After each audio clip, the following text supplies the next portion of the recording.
Yo, what's going on guys, Arekkz here, welcome back to another Division video, and in today's video we are speaking more about Last Stand. There was a state of the game this afternoon with Hamish and some of the guys from Redstorm, and in that they shed some light on some of the stuff that'll be coming to Last Stand and patch 1.6. Apologies that this video is a little bit later than usual. I've actually been in Paris today recording some Ghost Recon Wildlands, which will be going on the channel at some point soon-ish, so do keep your eyes peeled for that. But if you guys do enjoy this, then a like would be super appreciated, and comment down below if you have any questions. But in this video, I'm going to break it into manageable chunks and bring you guys 5 things you need to know about Last Stand and patch 1.6. So, number 5, Dark Zone map extension. They are going to be adding 3 new zones to the Dark Zone, DZ07, DZ08 and DZ09. Now what we can see from the map, these do not appear to include Central Park, which is a bit of a shame. I have been hoping for a long time that we would eventually get to go into Central Park because it just seems like such a cool location. But from what we can see right now, it appears to extend north of the existing Dark Zone and then sort of go around in a bit of a backwards L shape, effectively hugging Central Park, so like a massive tease but just not quite there. So we'll find out some more information later on, but in the background you can see a little bit of gameplay from some of the new zones. They said that the new kind of DZ North zones are going to be a lot darker. You're also going to be able to walk from DZ06 to DZ07, so it's not going to be like a separate zone that you have to load into. It'll be seamless, so that means you can run all the way from 1 right up to DZ09 should you want to. The other cool thing is that while if you look at DZ07, 8 and 9 as just individual squares on a map, they might not look as big as say some of the other zones. They are actually, in terms of real estate and spaces that you can explore, very, very big. They have a lot more building interiors and a lot more rooftops.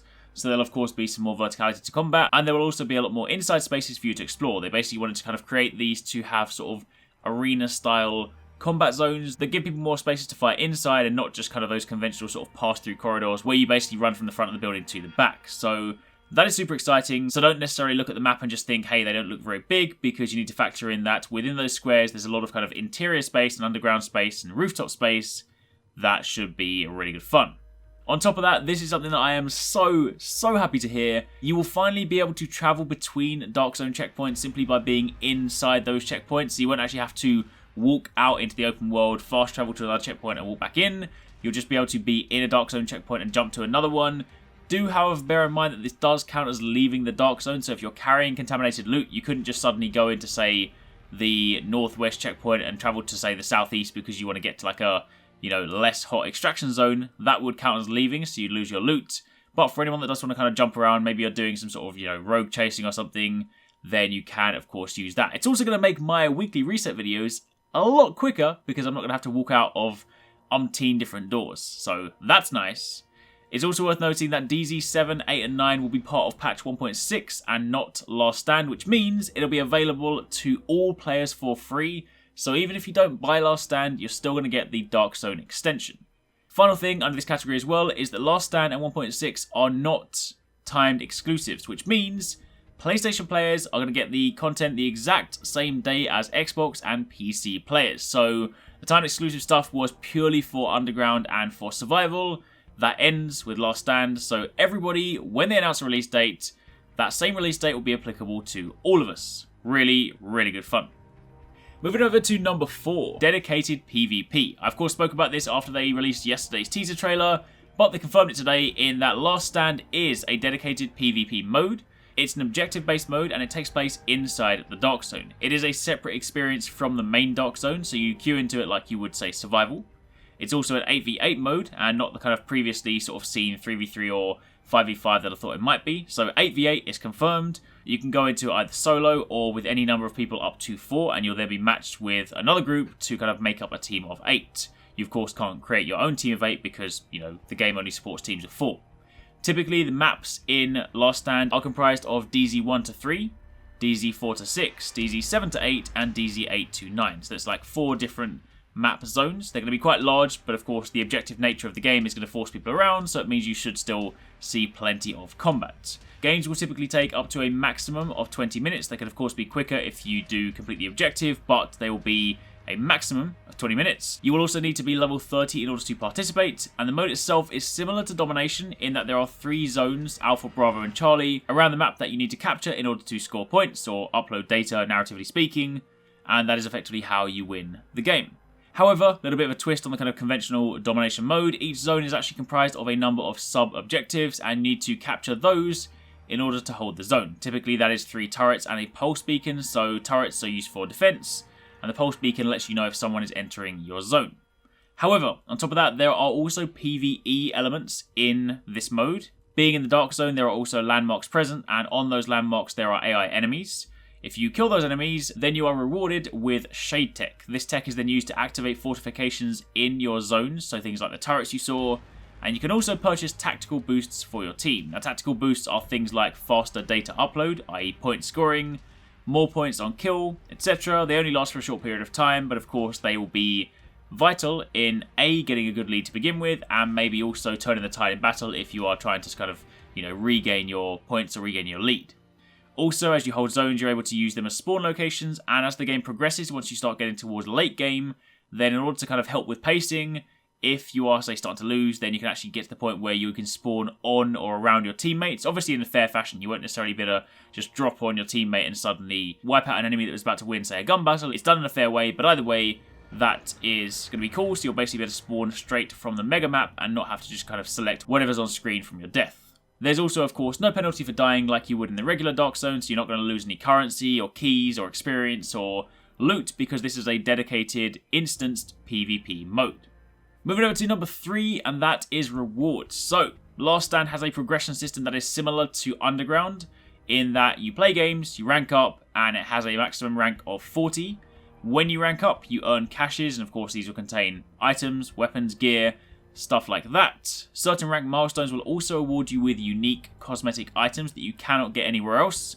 The mode has 2 unique vanity sets and 2 unique weapon skins. And of course, even at max rank, you can still continue to earn XP and caches in the process. You'll also get extra rewards if you win the game, but they're only given out at the end of the game, so you can't just drop in for 10 minutes and then just, take your rewards and run. You're going to have to wait till the game finishes. Then, moving over to number 2, gear normalization. This is something that is going to be incredibly important in the PvP modes. For those of you guys that haven't necessarily heard about this before, gear normalization effectively takes everyone's gear that they have, no matter what you're using, gear sets, weapons and stuff, and basically balances it out so everyone is on an even footing. Very important for a PvP mode because, of course, everyone has different builds. Some people are more min-maxed than others. So if you do want to have a truly balanced experience and they want to make it more about skill, then this is extremely important. They're going to be testing this out in a PTS, both with and without it, so people can kind of sort of see how it feels in the game mode. There is, of course, no date right now on the PTS just yet, but they did say it is coming soon. And also, while on the topic of the PTS, very quickly, unfortunately, it is once again not coming to consoles. They did say they tried really hard, but alas, it is just not going to happen. So that is that. But gear normalization, as mentioned, very important. We're hopefully going to get some more details on exactly how it will work soon.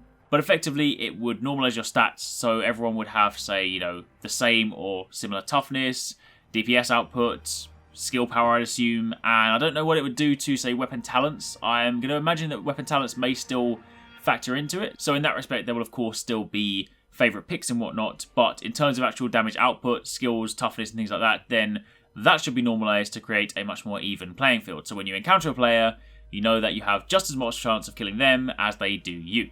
So, very cool. Also, last thing, while we're on the topic of gear, there is going to be no gear score increase in Last Stand or patch 1.6, which is really nice because it means if you guys have spent ages farming something like Barrett's Chest Piece, or I don't know, something like the MDR, or the Golden Rhino, or the Tommy Gun, whatever it is, all of that will still be relevant in the next patch, in the next update, so you're not going to have to throw it all away again. So rest assured, if you guys are farming stuff right now, don't think, oh, I should probably stop in preparation for Last Stand. Nope, you can carry on because it's all still going to be useful.